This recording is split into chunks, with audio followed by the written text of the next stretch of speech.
በቀጥታ ገንዘብ ባልጠየቅ እንኳ በተዘዋዋሪ መንገድ በመጉላላት ጥያቄዎችን በአግባቡ አለመመለስ እኔ ተበሳጭቼ ራሱ በጣም እንትን ያልኩበት ጊዜ ነበር። ችግሩን መቀበል የመፍትሄው የ50% አካል ስለሆነ መጀመሪያ አለ ብሎ መቀበል ነው።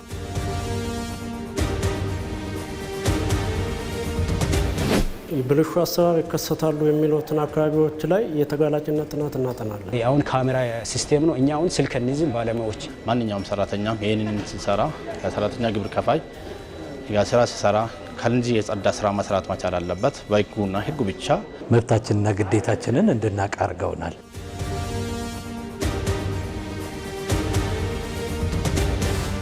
ወደ 3.6 ሚሊዮን ብር የማዳን ስራ ነው የሰራ በእኛ። የራስ ያልሆነ ነገር ምንም አይጠቅም። ሙስና በመከላከል ዙሪያ ላይ የተሻለ ስራዎችን በመስራት ቀዳሚ ሆነው ተሸላሚ ሆነዋል ማለት ነው።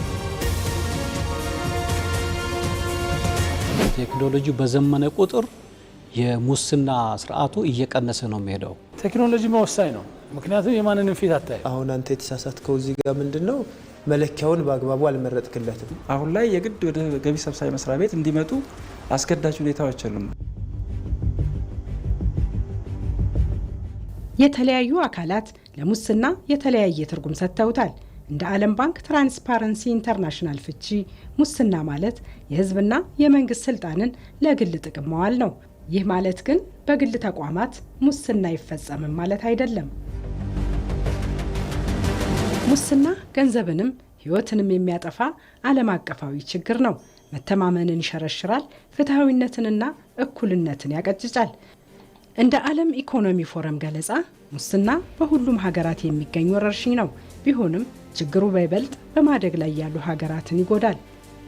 በማደግ ላይ ያሉ ሀገራት በየዓመቱ 1.2 ትሪሊዮን ዶላር በሙስና ምክንያት እንደሚያጡ መረጃ ሰጥቷል።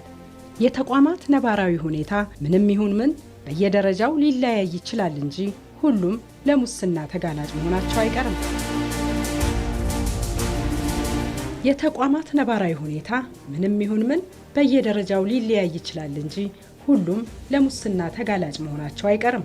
የአዲስ አበባ ከተማ አስተዳደር የመልካም አስተዳደር ግቦችን ለማሳካት ተቋማት ያሉበትን ደረጃ በጥልቀት በመረዳት በየደረጃው የተቋማት ስነ ምግባር መኮንኖችን በየተቋሙ ያሉ የሙስና ደረጃዎችን በጥናት በመለየት በተቀናጀ መልኩ አሰራሮችን መሰረት ያደረገ የአሰራር ማሻሻያዎችን አድርጓል።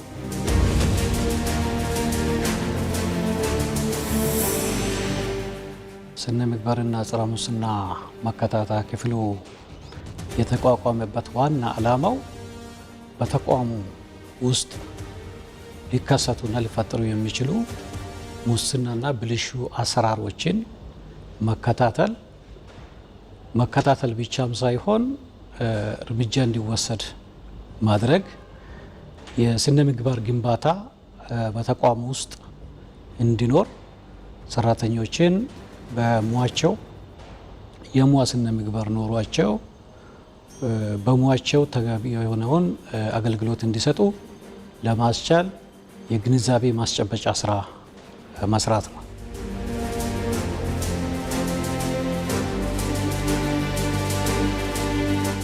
አደረጃጀቱ እንደ አዲስ አበባ ገቢዎች ቢሮ ከቢሮ ጀምሮ እስከ ቅርንጫፍ ድረስ አደረጃጀቱ አለ። ቅርንጫፍ ላይ በስራ ሂደት ደረጃ ነው የተቋቋመው። በቢሮ ደረጃ በዳይሬክቶሬት ደረጃ ነው። የቅርንጫፎቹን የምናደርስበት ዋና መስተላለፊያ መንገዳችን የወጣው መመሪያ የቢሮውን መመሪያ ቀጥታ በማውረድ ተግባራዊ እንዲያደርጉ እነሱንም የአገልግሎት አሰጣጥ ችግር ባለበት ተገቢውን ክትትል እንዲያደርጉ ሪፖርት እንዲያደርጉ እርምጃ የሚወስድም ከሆነ እርምጃ እንዲያስወስዱ በማስቻል ለነሱም የስልጠና ስራ በመስራት ወደ ተግባር እንዲገቡ ተደርጎ የተሰራ ነው ያለው። ሙስና መከላከል ዙሪያ እንግዲህ የሚመጡ ጥቆማዎች ይኖራሉ። እነዛን መነሻ አድርገን መከላከል ነው፣ ጥቆማ ማጣራት። ከዛ እንግዲህ እርምጃ የሚወሰድበት አካል ካለ እርምጃ እንዲወሰድ ማድረግ፣ የተዘረፈ ገቢ ሀብት ደግሞ ወይም ደግሞ ብር ካለ ያን ማስመለስ ስራዎች ናቸው እንደ አጠቃላይ የሚሰሩት።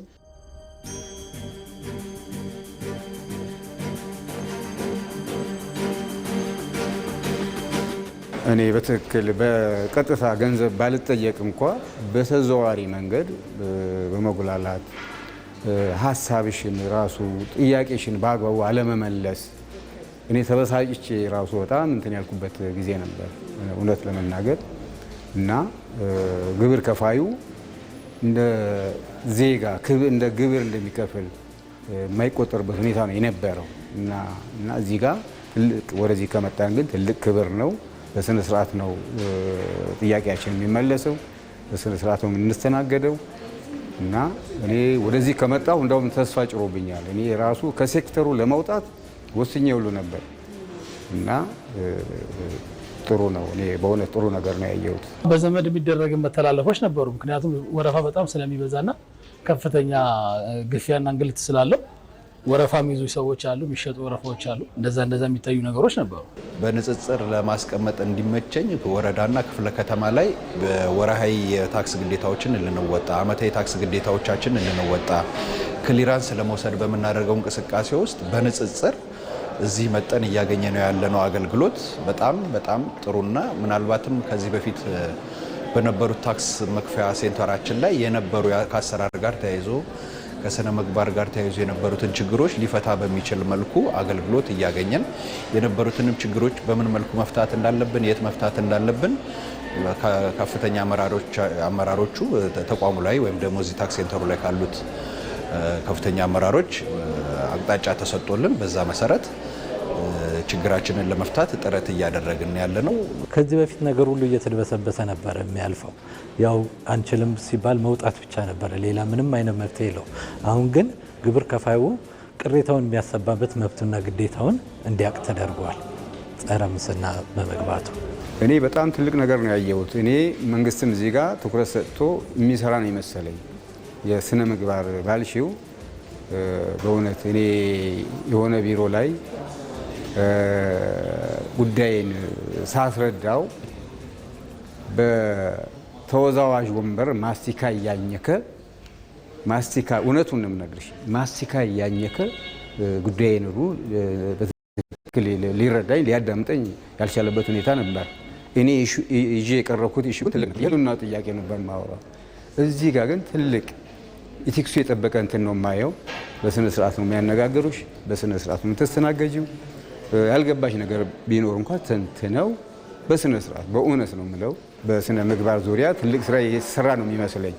ትልቅ ለውጥ ነው ያየሁት። በሰጠነው ግንዛቤ ብዙ ሰው መብቱን እያስከበረ ነው። አሁን ባለው አልሰጥም እከሌ እንዲያርጎኛል፣ ለምንድን ነው እንዲህ የሚያደርገው፣ ለምን እግላለሁ እያለ መብቱን ይጠይቃል ግብር ከፋይ። አሁን ያን አዋየር ስናደርገው ግንዛቤ ስንሰጠው ሌብነት መጥፎ እንደሆነ ሙስና መጥፎ እንደሆነ ሀገርም እንደሚጎዳ ሲያውቅ ግብር ከፋዩ ለአንተ ከምከፍል ለመንግስት እከፍላለሁ፣ ስህተቴ ነው ቀጣርመዋለሁ ብሎ እንዲያምን ግብር ከፋዩ ማድረግ ትውልዱም በዛ እሰርቃለሁ ብሎ ሳይሆን ነገ ሀገሬን አድናለሁ፣ ነገ ሀገሬ ከብልሹ ከሌብነት ጠብቄ የተሻለች ሀገር ገነባለሁ እንዲል ትውልዱንም እዛ ላይ ግንዛቤ መስጠት፣ በአቋራጭ መክበርን ደግሞ እንዲያስወግድ ትልቅ ስራ መሰራት አለበት ብዬ አስባለሁ። ትልቁ ነገር ግንዛቤ ላይ ነው።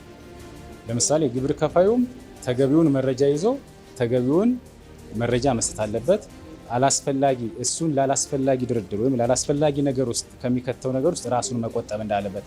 ለምሳሌ ባነሳልሽ አንድ ሰው በደረሰኝ ከገዛ በደረሰኝ ከሸጠ ያ ግብር ከፋይ ምንም የሚያጋጥመው ነገር የለም። ያ ማለት ሂሳብ መዝገብ ይይዛል፣ መረጃውን በዛ ያቀርባል። አሁን ለእንደዚህ አይነት ነገር እያጋለጠ ያለው መረጃውን በደረሰኝ አይገዛም፣ በደረሰኝ አይሸጥም፣ ክፍተት ይፈጥራል። ለሚሰራው ባለሙያ ምቹ ሁኔታ ይፈጥርለታል። እነዚህ ነገሮች እንዳይከሰቱ በተደራጀ መልኩ መረጃውን መያዝ አለበት።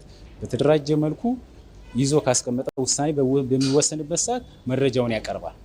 እዛ ላይ እነዛ መረጃዎች ካቀረበ ልዩነት ሊኖር አይችልም። ክፍተቱ ተዘጋ ማለት ነው። ያንን የሚፈልግ የነበረ ባለሙያ መንገዱ ይዘጋበታል ማለት ነው። ቢሮው የአገልግሎት አሰጣጡን የተሻለ ለማድረግ ግብር ከፋዮች የሚያነሷቸውን ቅሬታዎች በተለያየ መልኩ አማራጮችን በመጠቀም ቅሬታዎችን ይመለከታል። ይህም ሌብነትና ብልሹ አሰራሮችን ለመከላከል ጠንካራ የውስጥ ቁጥጥር ስርዓቶችን ዘርግቷል። አሁን ካሜራ ሲስቴም ነው። እኛ አሁን ስልክ እንይዝም ባለሙያዎች ይሄ ምንድነው ለሌላ መስሪያ ቤትም ይሄ ሞዴልነት መወሰድ አለበት ጉዳይ ነው። ከተማ አስተዳደር እያጠንበት ላይ በጣም ትክክለኛ የሆነ ነገርና ከከስተመር ግንኙነት ከስነ ምግባርና ከብልሹ አሰራር የጸዳ አሰራር በመሆኑ ሌላ ቅርንጫፎችም ቢጠቀም ያው ሀገራችን ውጤታማ ይሆናል ብዬ አስባለሁ። የአዲስ አበባ ገቢዎች ቢሮ ካለው የስራ ባህሪ አንጻር ከሙስናና ብልሹ አሰራር ጋር በተያያዘ ይበልጥ ተጋላጭ የሆኑ የአሰራር ክፍተቶችን በመለየት በጥናት ላይ የተደገፈ የአሰራር ለውጥ እንዲመጣ እየሰራ ነው። የመጀመሪያው ነገር ችግሩ አለ ብሎ መቀበል መቻል ነው። ምክንያቱም ችግሩን መቀበል የመፍትሄው የ50% አካል ስለሆነ መጀመሪያ አለ ብሎ መቀበል ነው። ሁለተኛ ነገር እንደዚህ አይነት ችግሮች ካሉ ለመውጣት ጥረት ማድረግ ነው። ቅድመ መከላከል ስራዎችን መስራት ነው። ሁሉም ባለሙያ ላይ የግንዛቤ ስራዎችን መስራት ነው። የጋራ ስራዎች አሉ እዚህ የምንሰራቸው እንደ ባለሙያም እንደ ዲፓርትመንት የሚሰሩ ስራዎች ስላሉ እዛ ላይ በተለይ ከዚህ ከሌብነትና ብልሹ አሰራር አንጻር ከአገልግሎት አሰጣጥ ችግሮች አንጻር ያሉ ችግሮች ነቅሶ በማውጣት ያው ሁሉም ባለሙያ የራሱን አስተዋጽኦ ያደርጋል። እኔም እንደ ባለሙያ የመጀመሪያ ራሴ ላይ ያለ የሚለው ነገር መፈተሽ ካለም የማስተካከል ሁለተኛ ደግሞ በአጠገብ ያሉ ሰራተኞችን የማስተካከልና ሼፕ የማድረግ ስራ ያው እየሰራ እንገኛለን ማለት ነው። በአደረጃጀት ሙስናና ብልሹ አሰራርን መከላከል ይቻላል። አደረጃጀትን በመቀየር አደረጃጀትን ቼክ በማድረግ የትኛው አደረጃጀት ለሙስናና ብልሹ አሰራር ለመከላከል ያግዛል በሚል ጥናት ተደርጎ ወደ ስራ ተገብቷል። ለምሳሌ የኦዲት ጥራት አረጋጋጭ ወይ ደግሞ ኦዲት ኳሊቲ አሹራንስ የሚባል አዲስ ዳይሬክቶሬት ተፈጥሯል። ይህ ዳይሬክቶሬት ሙስናና ብልሹ አሰራር ተጋላጭ የሆኑ በኦዲት ስራ ውስጥ በኦዲተሩና በኦዲት ጥራት ማረጋገጥ መካከል ልዩነቶችን በማጥበብ ካለ ደግሞ ተጠያቂ በማድረግ የሚሰራ ስራ ነው። ይሄ በቀጥታ ሙስናን ለመከላከል የሚያግዝ የአደረጃጀት ስርዓት ነው። ብልሹ አሰራር ይከሰታሉ የሚሉትን አካባቢዎች ላይ የተጋላጭነት ጥናት እናጠናለን። ተጋላጭነት የመጀመሪያ እንደ ቅርንጫፍ ጽሕፈት ቤታችን የትኛው ዘርፍ ነው ለሙስናና ብልሹ አሰራር ተጋላጭ የሆኑትን የሚለውን እናያለን። በዚያ መሰረት የተጋላጭነት ጥናት አጥንተናል። ለምሳሌ የዕዳ ክትትልን ነው በመጀመሪያ ደረጃ ያጠና ነው። እዛ አካባቢ የሚታዩ ነገሮች አሉ። ራይት ኦፍ የሚደረጉ አካባቢዎች አሉ። ዕዳ ስረዛ የሚደረግባቸው አካባቢ ስለሆኑ ጥንቃቄ የሚፈልግ ስለሆነ እዚያ አካባቢ ላይ ጥናት አጥንተናል። የአሰራር ክፍተት ጥናት አጥንተን የመንግስት ሰራተኛ አገልጋይ ነው። ስለዚህ ሲያገለግል ቅን ልቦና ኖሮት በግብር ከፋዩ ተገቢውን ግብር ሰጥቶ ተገቢውን መረጃ ሰጥቶ ያው እንዲሸኝ ይጠበቃል። ከዛ አንጻር የሚስተዋሉ ክፍተቶችንም ለመቅረፍ ዝርዝር እቅድ አዘጋጅተን በዛ ልክ እነዛን ችግሮች ለመፍታት ልዩ ትኩረት ሰጥተን ልክ ለገቢ አሰባሰቡ ትኩረት በሰጠነው ልክ ለአገልግሎት አሰጣጥና ለመልካም አስተዳደር ችግሮችንም ለመቅረፍ ለመፍታት በዚህ ልክ እየሰራን እንገኛለን። ከሰራተኛው ደግሞ የራስ ያልሆነ ነገር ምንም አይጠቅምም። ስለዚህ በተገቢው እዚህ የተቀመጠው በአገልጋይነት መንፈስ አገልግሎ አገልግሎቱን ሰጥቶ መሄድ ሳቲስፋክሽን ፈጥሮ መስራት ነው እንጂ የሚጠበቀው አላስፈላጊ ነገር በአቋራጭ የተለየ ነገር ለማግኘት አይጠቅምም። ለጊዜው ካልሆነ በስተቀር ምናልባትም የትም ላይ ያደርስ እንደማይችል አውቆ ስራውን በተገቢው መንገድ መስራት አለበት እላለሁ።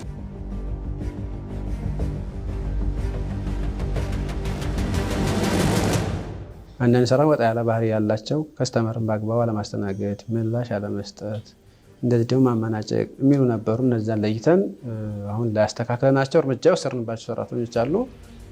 አልመለስ ያሉ አልስተካከል ያሉ በቢሮ ጠርተን የመከርናቸው በውይይትም ነግረናል። ግን ከዛ አልመለስ ያሉት እነሱ እርምጃ ወስደናል። ሌላው ደግሞ እንግዲህ ሰራተኛ አንዳንድ ክፍተቶች ሲኖሩ ግብር ከፋዩን በደንብ አለማስረዳት ነበሩ። ይሄ ክፍተት ነው፣ ይሄን ደግሞ በአግባቡ አስተካክል፣ ለቀጣይ እነዚህን ስህተቶች እነዚህ ናቸው፣ የታክስ አዋጁ እነዚህ አይፈቅድም፣ ይህን አስተካክል ብሎ በአግባቡ አለመንገር ነበሩ። አንዳንድ ደግሞ አልፎ አልፎ የውሳኔ ጥራት ደግሞ የሚጎላቸው ነበሩ። እነዚህን አሁን እንግዲህ ተቋሙ ባወረደው አሰራር እነዚህን ያው ላይ እየተፈቱ ነው ያሉት። እነዚህ ከሰራተኛ አንጻር የሚታዩ ክፍተቶች ነበሩ። አንዳንድ ደግሞ እንግዲህ ሌብነትና ብልሹ አሰራር የተወሰኑ ጥቂት ሰራተኞች ነበሩ። እነሱ አሉ። እነዛን የማስተካከል ስራዎች ከስራዎች ነው የሚታዩት።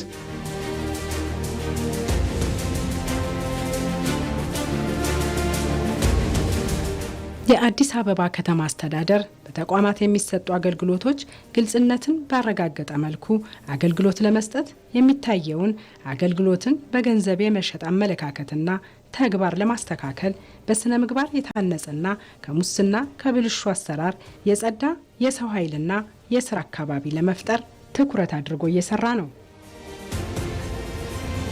ከገቢ ባልተናነሰ ሁኔታ ነው አሁን ትኩረት ተሰጥቶ እየተሰራ ያለበት ሁኔታ ስላለ እሱ ላይ አሁን ሁሉም ለግብር ከፋዩም ስልጠና እየተሰጠ ነው፣ ለባለሙያውም ስልጠና እየተሰጠ ነው እና እንደዚህ አይነት ችግሮች ሙሉ በሙሉ አይኖርም አይባሉም፣ ግን አሁን ባለው ሁኔታ በጣም እየቀነሱ ያለበት ሁኔታና በተቻለ መጠን ግብር ከፋዩ የሚፈልገውን አገልግሎት በሰላማዊ መንገድ አግኝቶ የሚሄድበት መንገድ ያው ምቹ ሁኔታዎችን እየፈጠርን ያለ ነው። ስነ ምግባር ላይ ካልሰራን የኔ የሚለው የሀገር የሚለው ትውልድ ይጠፋና ለራሱ ብቻ ይሮጣል። ስለዚህ ግማሹ ይበለጽጋል፣ ግማሹ ደግሞ ድሃ የሚሆንበት ሁኔታ ይኖራል።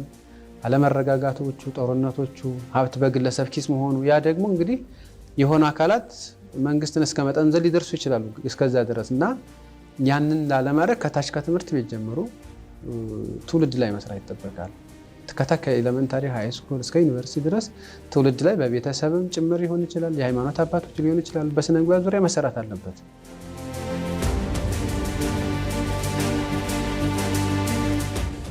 በግብር ሰብሳቢ መስሪያ ቤት ውስጥ ያው ሁለት ተዋናኝ አለ፣ አገልግሎት ሰጪውና ተገልጋዩ ግብር ከፋይ አለ።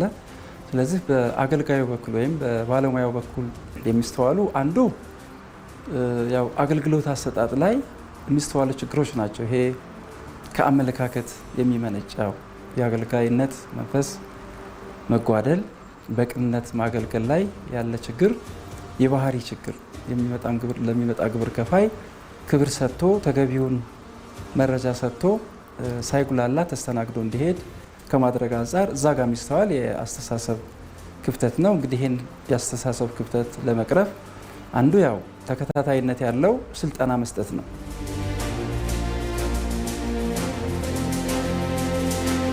ያለፉት 13-14 ዓመታት ግብር ከፋይ ሆኜ ተገልግያለሁ በዚህ ቢሮ። እናም ግብር ከፋዩ የስነ ምግባር ጉዳይ ከባድ ነው።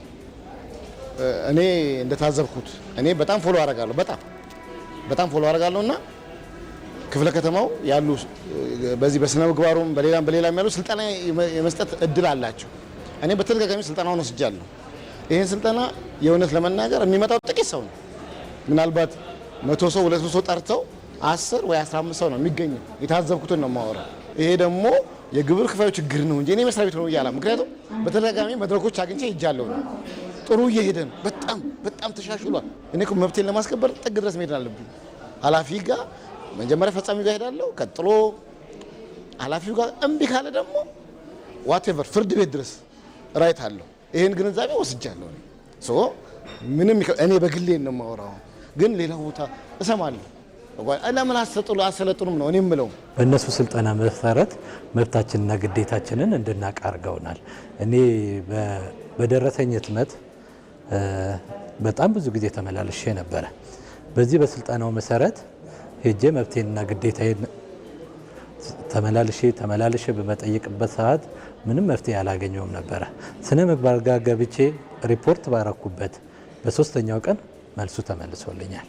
እየሰጡን ያሉት መፍትሄ ያለውን ችግር መፍታት ብቻ ሳይሆን ከዚህ በኋላ በሚኖረን መስተንግዶ ውስጥም ወደ ኋላ እየተመለስን ተመሳሳይ ችግሮች ውስጥ እንዳንዘፈቅ ያለፈውን ችግር የሚፈታ ወደፊት የሚኖረንን ግንኙነትንም ጤናማና ስርዓት ያለው ሊያደርግ በሚችል መልኩ ነው አቅጣጫ ሰጠውልን ችግሩን ለመፍታት ጥረት እየተደረገ ያለው። ስለዚህ በንጽጽር እዚህ ከፍተኛ ግብር ከፋዮች ላይ ያለው ነገር ጥሩ ነው። ከሰዎች ጋር ያለንንም ግንኙነት ወይም ደግሞ ንክኪ በጣም የሚቀንስ ነው።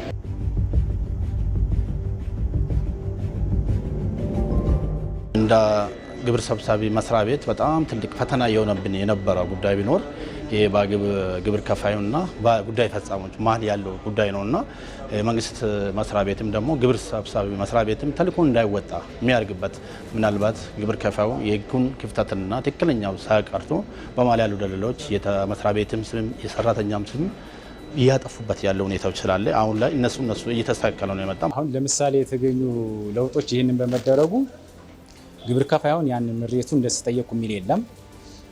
እንደዚህ አይነት ነገር ቢያጋጥመው እንኳን በቅርበት በማንኛውም ለምሳሌ 775 የነጻ የስልክ መስመር አለ። ጥቆማ መስጠት ይችላል። በአካል በመቅረብ ለጥቆማ ማቅረብ ይችላል። በተለያዩ መንገዶች እነዚህም በመደረጉ ሰራተኛውም እዛ ውስጥ እንዳይገባ በመደረጉ የመጣ ለውጥ አለ። ሙያዊ ስነ ምግባር በተላለፉ ባለሙያዎችና ግብር ከፋዮች ላይ ተጠያቂ የማድረግ ስርዓትን በመዘርጋት ታማኝና መልካም ስነ ምግባር ያላቸውን ዜጎች ለመፍጠር እየሰራ ነው። ከተጠያቂነት አንጻር እንግዲህ አንደኛ ጊዜም በአግባቡ ባለመጠቀም የመንግስትን የስራ ሰዓት በሚሸራርፉ የተቀመጡ አሰራሮችን ተከትሎ ባለመስራት በሰራተኞች ላይ የቃል ማስጠንቀቂያም የጽሁፍ ማስጠንቀቂያም ያው በዲስፕሊን ጭምር እንዲጠየቁ የማድረግ ስራ እየተሰራ ነው።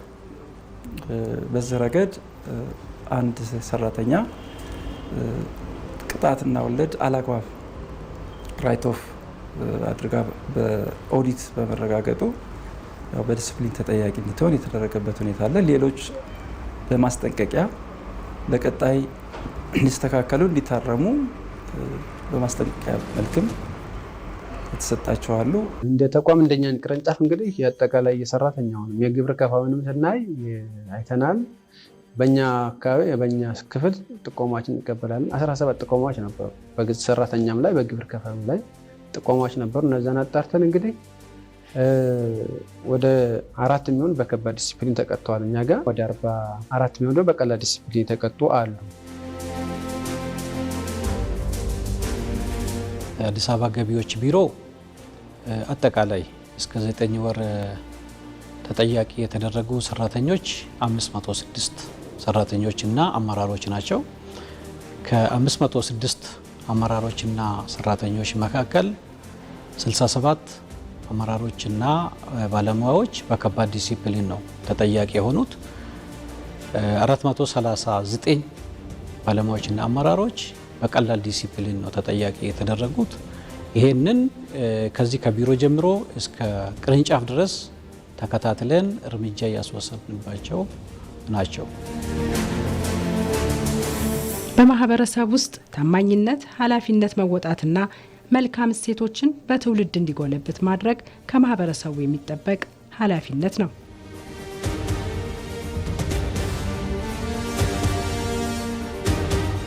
አንድ ተቋም ገቢዎች ደግሞ የሆነ ስነ ምግባር ብቻ ተቋቁሞ ያን ሰራ ልንቀርፈው ስለማንችል የሃይማኖት ተቋማት፣ ባለድርሻ አካላት፣ ሚዲያዎች ጭምር በዚህ ዙሪያ ስራዎች መሰራት አለባቸው።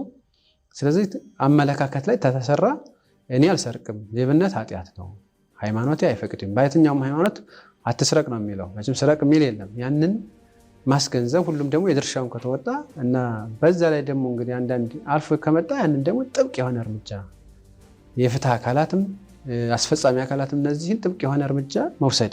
የተዛባ አመለካከት አለ በህብረተሰቡ ውስጥ። በተለይ ሲሾም ያልበላ ሲሻር ይቆጨዋል የሚለው አባባል ከህብረተሰቡ አእምሮ ውስጥ መውጣት አለበት። ይሄ ካልወጣ የምንገነባው ሀገር የምንገነባው ከተማ ሊኖር አይችልም ማለት ነው። ይህንን በጄኔሬሽን ላይ መስራት ያስፈልጋል። በካሪኩለምም ተቀርጾ በትምህርት ቤት ውስጥ እንዲገባው የተደረገበት ጄኔሬሽኑ ይህንን አመለካከት እንዲቀይር ነው።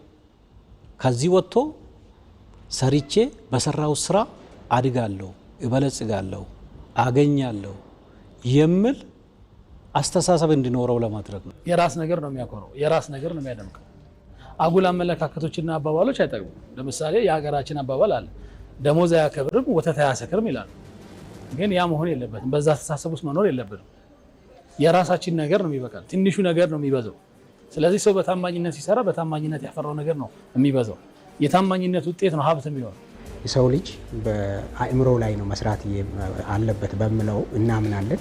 ምክንያቱም የሰው ልጅ በአእምሮ ላይ ከሰራን፣ በግንዛቤ ላይ ከሰራን፣ የግንዛቤ እጥረት ሲኖር ነው ሰው በክፋትም በስህተትም የሚገባው። ስለዚህ ስልጠናውን በመስጣት የሰውን ልጅ ማቃናት ይቻላል በሚል እሳቤ ነው የተነሰነው ማለት ነው። ትልቁ ዋስትና ብለን የተነሰነው አንዱ እሱ ነው። ይሄ ማለት ለግብር ከፋዮችም፣ ለሰራተኞችም፣ ለአመራሮችም ዳይሬክትሊ ፊት ለፊት ስልጠና የሚያገኙበት ሁኔታዎች ተመቻችቶላቸው ስልጠና አግኝቷል። በዚህ ስልጠና በማግኘታቸው በግብር ከፋዮችም ለውጥ አግኝተናል፣ በሰራተኞችም በአመራሮችም ለውጥ አግኝተናል ማለት ነው። ይህን በመስራታችን በተቋማችን በአጠቃላይ የ6 ወር አፈጻጸማችን በከተማ ደረጃ በ256 ተቋማት ውስጥ በመወዳደር እንደ ቅርንጫፋችን ደግሞ አንደኛ በመውጣት በቅርንጫፍ ጽህፈት ቤቶቻችን አሉ። እንደ አዲስ አበባ ገቢዎች 17 ቅርንጫፍ ጽህፈት ቤቶች አሉ። ከዋና ቢሮ ጋር 18 ነው ማለት ነው። በእነዚህ ቅርንጫፍ ጽህፈት ቤቶች ውስጥ የተሻለ ስራ በመስራት በትውልድ ግንባታ ላይ በሙስና የተሻለ ሙስና በመከላከል ዙሪያ ላይ የተሻለ ስራዎችን በመስራት ቀዳሚ ሆነው ተሸላሚ ሆነዋል ማለት ነው። ቢሮው ሙስናንና ብልሹ አሰራርን በዘላቂነት ለመከላከል ካስቀመጣቸው የአሰራር ማስተካከያዎች አንዱ በቴክኖሎጂ የታገዘ አሰራርን ማስፋት ነው። ቴክኖሎጂ ወሳኝ ነው። ምክንያቱም የማንንም ፊት አታይም። የሰው ፊት አይተሽ ሳቀልኝ፣ ተኮሳተረብኝ፣ ይጠይቀኝ ይሆን አይጠይቀኝ ይሆን ብለሽ ነው እምነትሽንም ይዘሽ ብዙ ነገር ይደርስብሻል። ከቴክኖሎጂ ጋር ሲሆን እኮ የተሻለ ነው። ቴክኖሎጂ ነው የሚጠይቀሽ፣ ለቴክኖሎጂ ነው የምታቀቢው፣ ከሰው ንክኪ ነፃ ነው። ስለዚህ ጠቃሚ ነው። እሱ በምንም የሚታካው ነገር አይደለም። ኤሌክትሮኒክስ ታክስ ማለት ያው ግብር ከፋዩ ከዚህ በፊት በራሱ መጥቶ አገልግሎቶችን የሚያገኝበት ሁኔታዎች ነበሩ። አሁን ግን ከኢታክስ ጋር በተያያዘ ኢታክስ የሚባል ስርዓት ጀምረናል። ይሄ ኢታክስ የሚባለው ስርዓት ምንድን ነው? ግብር ከፋዩ ወደ እኛ መምጣት ሳያስፈልገው ግብሩን ቤቱ ሆኖ ያሳውቃል። ካሳወቀ በኋላ ደግሞ ማሳወቅ ብቻ ሳይሆን እዛው ክፍያውን እንዲከፍል በንግድ ባንክ በኩል ክፍያውን ከፍሎ ደረሰኙም እንዲደርሰው የሚያደርግ የአሰራር ስርዓት ነው። ኢታክስ የሚባለው የአሰራር ስርዓት በዋናነት ኢፋይል የሚባል ስርዓት አለው፣ ኢፔመንት የሚባል ስርዓት አለው። አሁን ደግሞ ኢክሊራንስ የሚባል አለ፣ ኢኖቲፊኬሽን የሚባል አለ። እነዚህን ስርዓቶች የያዘ ነው። አሁን በዋናነት እዚህ ክፍል ላይ እየተሰጡ ያሉ አገልግሎቶች ሁለቱ ናቸው። የመጀመሪያው ኢፋይል ማድረግ ነው። ኢፋይል ማድረግ ማለት ምንድን ነው? ከዚህ በፊት ግብር ከፋዩ ቀጥተኛ ጋር መጥቶ የተለያዩ አመታዊ ታክሶችም ሊሆን ይችላል፣ ወራዊ በየወሩ የሚያሳውቃቸው ታክስ አይነቶች አሉ። ለምሳሌ ቫት፣ ደሞዝ ገቢ ግብር፣ ዊዞልድ፣ ቫት ዊዞልድ ወዘተ የሚባሉትን የታክስ አይነቶች ግብር ከፋዩ በአካል መጥቶ እዚህ የሚያሳውቅበት ሁኔታዎች ነበሩ። አሁን ግን ኢታክስ ወይም ኢፋይል በሚባለው ስርዓት ግብር ከፋዩ ቤቱ ሆኖ ኢንተርኔትን ተጠቅሞ መረጃዎችን ወደ ሲስተም የሚልክበት ሁኔታዎች ናቸው የተፈጠሩት።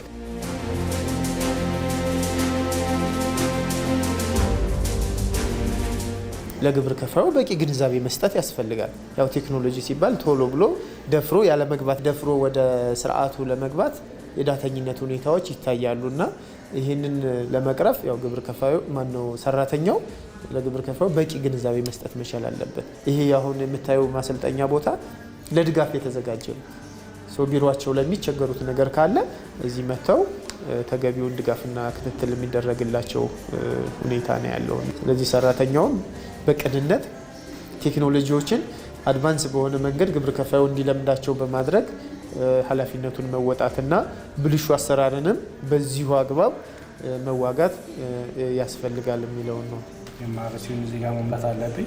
አዎ እዚች ጋር ቀኗን ስታስገባ ቀኑ ምንድነው የሚሆነው? ዴት መንዝ ይር ነው የምታደርገው። ዴት መንዝ ይር ዘርፈ ብዙ ጥቅም ነው ያለው። አንደኛ እዚህ ጋር ክራውድድ አይሆንም። እዛው ቢሮዎች ቁጭ ብለሽ ያለውን ነገር እዛ ሪፖርት ታደርጊያለሽ። ሰማይና ምድር ነው። ይሄ የበለጠ እንግዲህ አንዳንድ የሲስተም መቆራረጥ ምናምን ካልሆነ በስተቀር እነሱ እንግዲህ በሂደት እየተሻሻሉ ይሄዳል ብለን እንጠብቃለን። ማኑዋልን የመጥላት ሁኔታ ነው እንደውም የሚታየው። አንዳንድ ጊዜ ሲስተም ምናምን ሲያስቸግር እንኳን አይ ለምን ሲስተካከልልን ጠብቀን ኦንላይን እናሳውቃለን እንጂ በማኑዋል ማሳወቅ የለብንም የሚል ፍላጎት ያላቸው ግብር ከፋዮች እያጋጠሙን ነው። ኦልሬዲ ሁሉም ግብር ከፋይ ወደዚህ ሲስተም ያስገባንበት ሁኔታ ነው ያለው።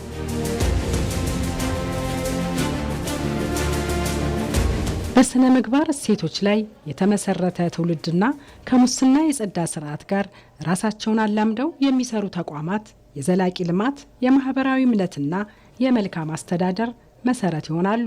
በስነ ምግባር የታነጹ ዜጎች በታማኝነት በተጠያቂነትና በፍትሐዊነት የሚሰሩ ሲሆን የሙስና ተጋላጭነታቸውን በዘመናዊ ቴክኖሎጂ አሰራራቸውን የዘጉ ተቋማት ደግሞ ቅልጥፍናን፣ ፍትሐዊነትና የሕዝብ አመኔታን ያረጋግጣሉ።